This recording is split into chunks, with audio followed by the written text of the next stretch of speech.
Salut à tous, c'est Rec et je fais un petit tutoriel pour vous expliquer comment enregistrer des vidéos à partir d'une console telle que la Xbox 360 ou la PS3. Alors donc ce tutoriel sera fait essentiellement sous forme de photos puisque je n'ai pas un ordi assez performant pour pouvoir enregistrer avec ma webcam pour les manipulations et enregistrer capturer mon écran lorsque je fais les manipulations informatiques. Donc ce sera des photos. Elles sont peut-être pas de très bonne qualité. Je m'en excuse, mais vous verrez, j'espère que ce sera clair. Donc on est parti. Tout d'abord, pour enregistrer, il nous faut bien sûr un appareil de capture. Alors ceci est un Dazzle. Les Dazzle sont plus abordables que les HDPVR, puisque les HDPVR sont assez chers, c'est au-dessus de 200 euros. Pour les Dazzle, il faut compter autour de 60 euros. Vous aurez également besoin de fils RCA, prise mâle, donc prise mâle des deux côtés. C'est très important. Vous avez besoin aussi, excusez-moi, d'adaptateurs RCA. Vous aurez donc ainsi une prise femelle et deux prises mâles. Donc pour les branchements, vous avez ici alors la prise Péritel avec les trois fils de votre console. Vous allez débrancher ces trois fils et à la place, vous allez brancher vos adaptateurs RCA. Donc à ces adaptateurs, vous allez brancher, en faisant bien attention de respecter les couleurs, les fils de votre console. Vous allez ensuite brancher les autres fils, les fils avec prise mâle, donc un côté vous le branchez et de l'autre côté vous le branchez sur votre appareil de capture. Donc voilà, vous avez un petit branchement de cette façon.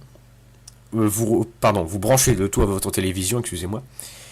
De cette façon, votre appareil de capture capturera l'image et le son depuis votre console, mais votre télé aussi recevra l'image et le son. Donc ensuite, vous reliez bien évidemment l'appareil de capture sur un port USB de votre ordinateur. Donc à partir de là, on est bon. Alors maintenant, les manipulations informatiques, c'est là que ça se complique un petit peu, mais vous verrez avec l'habitude, ça vient très vite et ça vient automatiquement. Vous commencez par ouvrir le logiciel de capture qui est fourni avec votre appareil. Donc ici Studio 12. Dans le programme, vous cliquez sur l'onglet Capturer. Donc là déjà vous avez un message d'erreur. Aucun signal d'entrée valide n'a été détecté. Veuillez vérifier les câbles. Donc vous cliquez sur OK. Et donc vous avez une fenêtre capturée avec en haut à droite un aperçu avec une image en noir et blanc.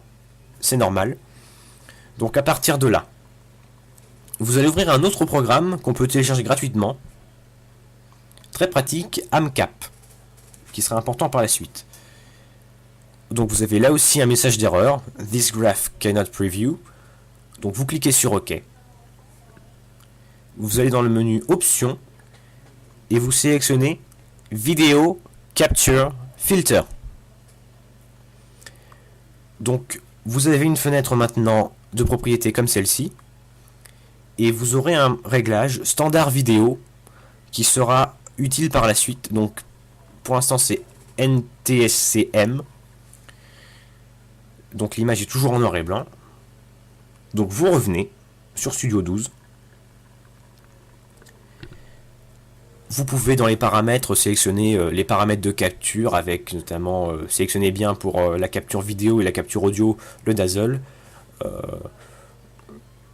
Dans un autre onglet vous pourrez sélectionner la qualité. Donc ça après ça dépend de la performance de votre ordinateur, il faudra faire des tests.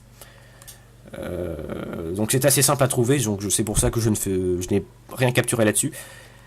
Donc une fois que vous avez fait tout ça, d'ailleurs quand vous avez terminé vos paramètres, vous avez le message d'erreur qui s'affiche, vous cliquez encore sur OK.